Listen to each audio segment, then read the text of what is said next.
Welcome Jugnu fashion. আবারও চলে এলাম আমি তোমাদের মাঝে আরও একটি নতুন ভিডিও নিয়ে। তো এর আগে আমরা কিভাবে কলার কাটিং করব, কলার সেলাই করব সেগুলো দেখিয়েছি। এইবার আমি দেখাবো সম্পূর্ণ শার্ট তোমরা কিভাবে সেলাই করবে সেটার। দেখে নাও, প্রথমে আমরা কি করছি। প্রথমে আমরা যে ফ্রন্ট সাইডের আমরা যে বোতাম প্লেট এবং ঘাটের জন্য যে জায়গাগুলো থাকে সেগুলো আমরা ফলস সেলাই দিয়ে আটকে নিচ্ছি। যেহেতু এটা স্কুল ইউনিফর্ম, সেজন্য আমরা সামনে কোনো প্লেট বা বক্স প্লেট কিছুই করছি না। দেখে নাও, আমরা দুটো প্রথমে আটকে নিলাম। একদিকে আমার ঘাট থাকবে এবং একদিকে বোতাম থাকবে। মনে রাখবে, ডান দিকে থাকবে ছেলেদের বোতাম এবং বাম দিকে থাকবে ঘাট। তাহলে আমাদের যেই দিকে আমার ঘাট অর্থাৎ বোতামের ঘরটি থাকবে, মনে রাখতে হবে আমার সেই দিকেই কিন্তু পকেটটি বসবে। তাহলে পকেটটি আমরা কিভাবে বসাবো এবং কোন মেজারমেন্টে বসাবো, চলো একবার আমরা সে মেজারমেন্টটি দেখে নিই। আমরা ঠিক এই যে আর্ম হোল দেখে নাও, আমরা স্কেল বসাচ্ছি কোন সোজা, আর্ম হোল বা বগলের সোজাসুজি আমরা একটি দাগ টানলাম বা লাইন টানলাম, ঠিক ওই লাইন বরাবর পকেটটি হবে। তাহলে আমার তো সোজাসুজি আমি বুঝে গেলাম যে কতটা আর্মহোল সোজা হবে। এইবার আমরা প্লেট ছাড়া 2 ইঞ্চি ভেতরে নেব। প্লেট ছাড়া ভেতরে 2 ইঞ্চি এবং আর্মহোলের সোজাসুজি এই মাপে পকেটটি লাগালে একদম সম্পূর্ণ সঠিকভাবে পকেটটি বসে যাবে। মনে রাখবে, এটি শুধুমাত্র স্কুল ড্রেসের ক্ষেত্রেই প্রযোজ্য। যদি কেউ বক্স প্লেট বানাও, যদি কেউ বক্স প্লেট বা অর্ডারের কোনো শার্ট হয়, তাহলে সেক্ষেত্রে কিন্তু প্লেট ছাড়া 1 ইঞ্চি দূরে পকেটটি হবে এবং মহড়া ছাড়া 1/2 ইঞ্চি ওপরে পকেটটি বসবে। তাহলে এই হয়ে গেল আমার পকেট লাগানোর নিয়ম এবং পকেট আমরা লাগিয়ে নিলাম।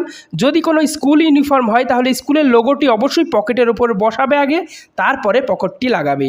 ব্যাস, এই হয়ে গেল আমার ফ্রন্ট সাইড। এবার আমরা ব্যাক সাইড কীভাবে সেলাই করব সেটা দেখে নিই। এটা আমার ব্যাক পার্ট অর্থাৎ পিছনের অংশ। পিছনের অংশ আমার একটি চিহ্ন করা আছে, দেখে নাও। এবার পিছনের অংশে কিন্তু আমার দুটি শোল্ডার বা ইয়োক বা পাইপিন বসবে।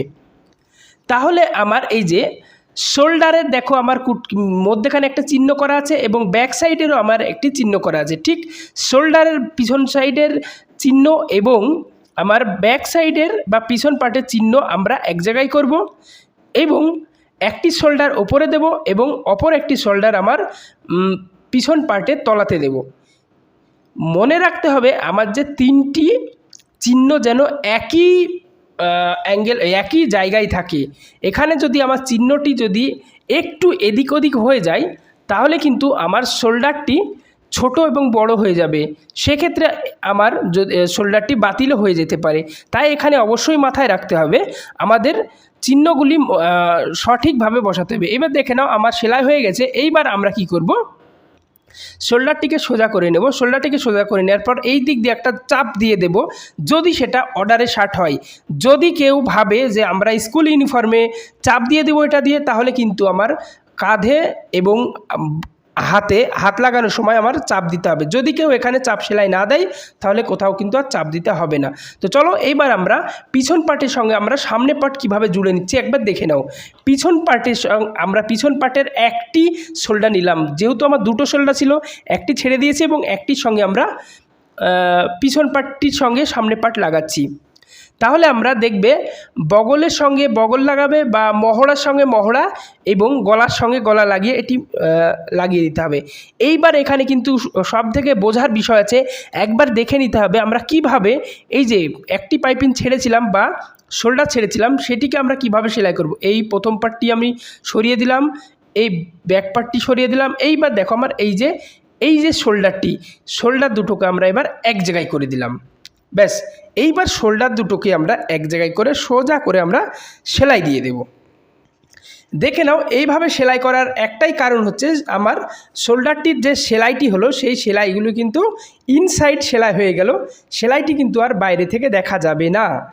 দেখে নাও, উল্টো দিক থেকেও সেলাই দেখা যাচ্ছে না, সোজা করেও সেলাই দেখা যাচ্ছে না। ঠিক এইভাবেই কিন্তু আমাদের শোল্ডারটি বানিয়ে নিতে হবে। শোল্ডারটি একটু দেখতে কেমন হলো চলো আর একবার দেখিয়ে দিই শোল্ডারটি। ব্যাস, এই যে আমরা এটা সরিয়ে নিচ্ছি, দেখে নাও ভালো করে দেখবে। এখানে কিন্তু অনেকে একটু ভুল করে ফেলেছিলে। গত ভিডিওতে বা গত গত ক্লাসে আমি দেখেছিলাম অনেকে ভুল করেছিল। এইবার দেখে নাও, ব্যাস আমরা দুটো শোল্ডারকে আমরা জুড়ে নিলাম এইবার আমাদের যে কাজটি হবে সেই কাজটি হলো আমরা শোল্ডারটি জোড়ার পর আমরা ঠিক হাতা লাগাবো, তার জন্য আমরা মিডিলে একটি চিহ্ন করে নেব। মিডিলটা চিহ্ন করার পদ্ধতি কি, দুটো বগলকে আমরা এক জায়গায় ধরবো, ধরে সমান করে ধরে আমরা উপরে একটি চিহ্ন দিয়ে দেবো। ব্যাস এই চিহ্ন আমি দিয়ে দিলাম, এ হয়ে গেল আমার চিহ্ন দেওয়া।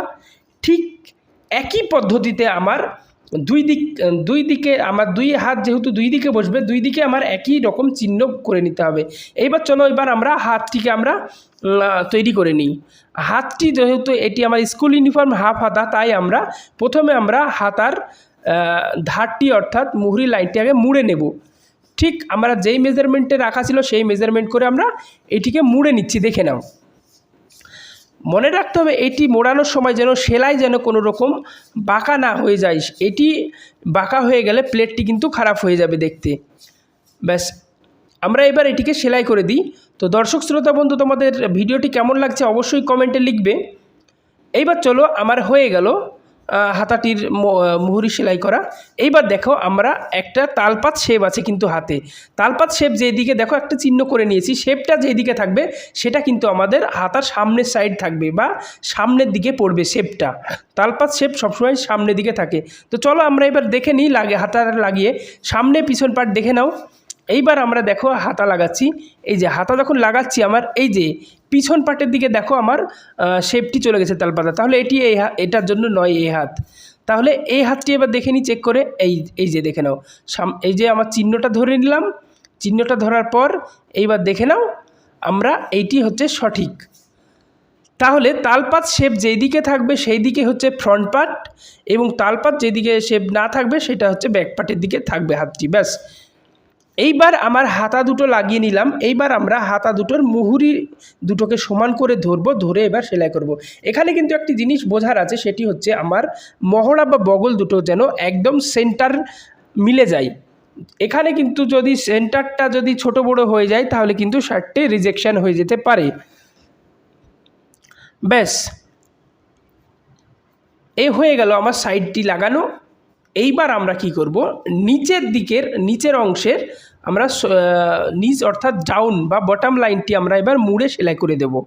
যদি চাইনিজ হয় তাহলে দুবারে সেলাই করবে, এবং যদি গোল হয় তাহলে একবারেও সেলাই করা যেতে পারে। তো চলো আমরা এবার এটিকে সেলাই করে নিই, তারপরে আমরা কলারটি লাগাবো। মনে রাখবে কলারটি আমি কিন্তু এখানে তৈরি করা দেখাচ্ছি না, কেননা কলার তৈরির ভিডিও অলরেডি আমি আমার চ্যানেলে এর আগে দিয়েছি, এবং কলার কাটিংয়ের ভিডিও আমি আলাদা করে একটি দিয়েছি। তো চলো এই হয়ে গেল আমার কলার তৈরি। তো কলার তৈরির ভিডিওটা অনেকে ভাবছে হয়তো কিভাবে করলাম, তো আমার এর আগের ভিডিওটি দেখবে, অবশ্যই কলার তৈরি কিভাবে করেছি সেটি বুঝতে পারবে। ব্যাস কলার তৈরি করার পর মিডিলে একটি কলারের আমরা চিহ্ন দিয়েছি। এইবার ঠিক আমরা মিডিলের চিহ্ন থেকে আমরা কি করব, আমরা শার্টের নিচ থেকে অর্থাৎ ডাউন সাইড থেকে ধরে সমান করে ধরে আমরা উপরে কলারটি আবার শেপ করব। কিভাবে, কলারে দেখবে একটি মিডিলে চিহ্ন করা আছে, সেই মিডিল থেকে আমরা টেনে ধরে দেখব কতটা লাগবে, সেই অনুযায়ী আমরা গলার ধারটিকে কেটে আমরা শেপ করব বা বাড়াবো। আমি ওই জন্যই কলারটিকে বলি তোমাদের সবসময় ছোট রাখবে, তাহলে কি আমার যা প্রয়োজন হবে সেটি আমরা শেপ করে কেটে নেব।